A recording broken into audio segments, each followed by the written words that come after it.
लग्नाचे दागिने म्हणजे श्रीमंत पेशवाई दागिने, नाशिकचे सुप्रसिद्ध सराफ मयूर अलंकार सराफ। ताज्या बातम्यांसाठी नाशिक न्यूजच्या YouTube चॅनलला सबस्क्राईब करा आणि बेल आयकॉनला प्रेस करा।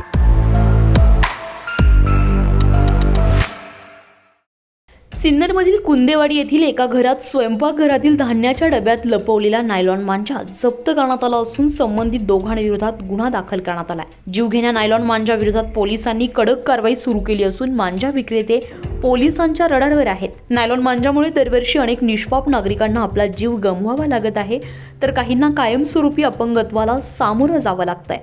गळ्याला, चेहऱ्याला आणि हातांना गंभीर दुखापती होण्याचे प्रकार सातत्यानं समोर येत आहेत। या पार्श्वभूमीवर उच्च न्यायालयाच्या निर्देशानुसार सामाजिक संघटना, पोलीस प्रशासन आणि नगरपालिका प्रशासन नायलॉन मांजाविरोधात आक्रमक भूमिका घेत आहे। साधा आणि सुरक्षित मांजा उपलब्ध असताना जीवघेण्या नायलॉन मांजाचा वापर होत असून या विरोधात सिन्नर नगरपालिका आणि पोलीस प्रशासनानं नायलॉन मांजाची साठवणूक, विक्री आणि वापर करणाऱ्यांविरोधात सातत्यानं धाडी सुरू ठेवल्यात।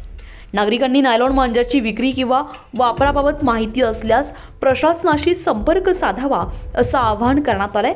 माहिती देणाऱ्याचं नाव गोपनीय ठेवलं जाईल असंही प्रशासनाकडून स्पष्ट करण्यात आलंय। शंतनू कोरडे, नाशिक न्यूज, सिन्नर, नाशिक।